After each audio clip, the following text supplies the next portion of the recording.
Photosynthesis is a process completed by plants and some photosynthetic bacteria in order to convert light energy into glucose. The reactants of photosynthesis are 2 molecules of carbon dioxide and 6 molecules of water. The products of photosynthesis are 1 molecule of glucose and 6 molecules of oxygen. There are 2 main processes of photosynthesis, which we will go on to explain now. The first major process of photosynthesis is a light-dependent reaction. Plants have organelles called chloroplasts, which is what absorbs the sunlight hitting the plant in order to produce food for the plant. Inside of the chloroplast are what is called a granum, which holds the chlorophyll in a plant and consists of a stack of discs called thylakoids. Chlorophyll are compounds that absorb or reflect light. Each thylakoid has a membrane, and this is where the reaction takes place. This process begins by the chlorophyll absorbing the sunlight. Light-dependent reactions need light to carry through, so when the chlorophyll absorbs light from the sun, the electron gets excited and begins to bounce around between the chlorophyll. NADP plus catches up the electron bouncing around and becomes NADPH, which is an electron carrier. The light energy that is left over is caught up by ADP, which then turns into ATP. ATP is an energy carrier for the cell. Also, through the process of photosynthesis, H2O begins to break apart, and an electron from that bond replaces the one that was taken up by NAD+, creating a byproduct of oxygen. Now that we have NADPH and ATP, they can work together to actually make the glucose compound. This is the beginning of the light-independent reaction, which takes place in the stroma, which is the connective tissue of the cell. The chemical energy in ATP breaks up the carbon and oxygen atoms in carbon dioxide and puts them back together, while NADPH carries over the electron, and they both make the bond that is glucose.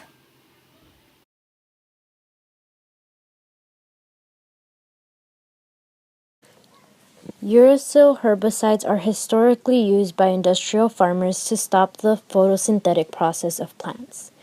Farmers use herbicides to get rid of any unwanted weeds surrounding their crops. Uracil herbicides inhibit photosynthesis by shutting down the food-producing process. The herbicide shuts down the process by binding specific sites with the plant's chloroplast. In this case, it's the D1-Cun binding protein of photosynthetic electron transport.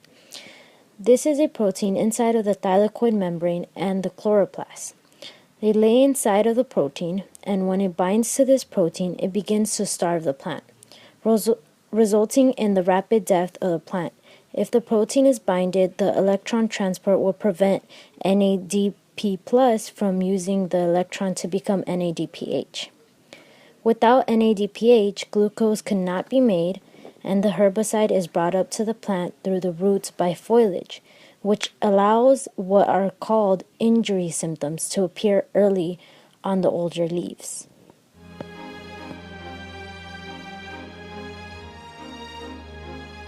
Cellular respiration happens because the cell needs ATP to keep working, and the cell needs to create ATP using the glucose produced from photosynthesis.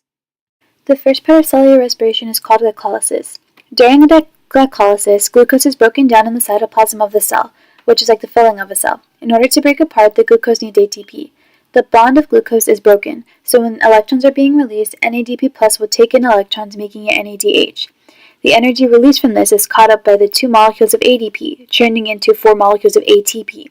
The end result of glycolysis are 4 ATP molecules, 2 NADH molecules, and 2 pyruvic acids. The next stage of cellular respiration is the citric acid cycle, or the Krebs cycle. This takes place in the mitochondrial matrix of the cell, which is the gel-like substance in the mitochondria. This cycle takes the 2 pyruvates from glycolysis and converts them into acetyl-CoA, which is the compound that conveys carbon atoms that are oxidized to make energy during the cycle. The conversion of glucose into acetyl-CoA can change depending on its environment. Acetyl-CoA breaks into 3 molecules of carbon dioxide, so the electrons that are released in the process are taken up by NAD+, converting it into 3 molecules of NADH. FAD+ takes in electrons to turn into FADH2. The energy released from breaking up acetyl-CoA is caught up by 1 molecule of ADP, converting it into a molecule of ATP. We should imagine this process is happening twice, because 1 glucose molecule is broken up per 2 pyruvates. Oxidative phosphorylation takes place in the intermembrane space of the mitochondria. It is driven by the electron transport chain. NADH or FADH2 act as electron donors, which are compounds or molecules that give electrons to another compound or molecule. The protein complexes in the intermembrane space act as electron receptors in the reaction because they are receiving electrons from these compounds. The electrons begin to be bounced around the protein complexes, which attract hydrogen molecules. The difference in hydrogen numbers, or the hydrogen gradient, must go through the ATP synthase in order to go from high to low concentration and make the actual ATP that the cell needs to function properly. Oxygen is the final electron receptor, so it takes in the electron and combines with the hydrogen molecule to make water.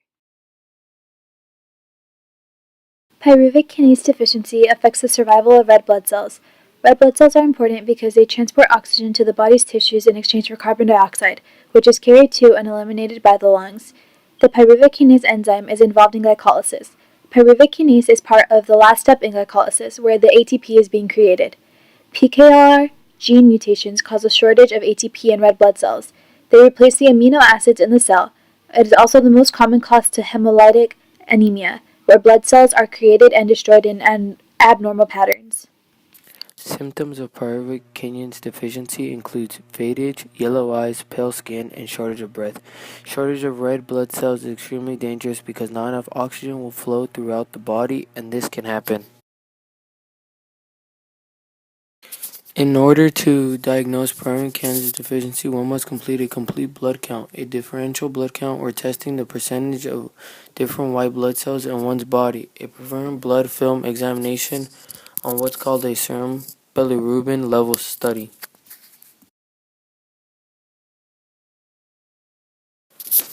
In order to treat this deficiency, it is common for patients to complete a red blood cell transfusion or splenectomy.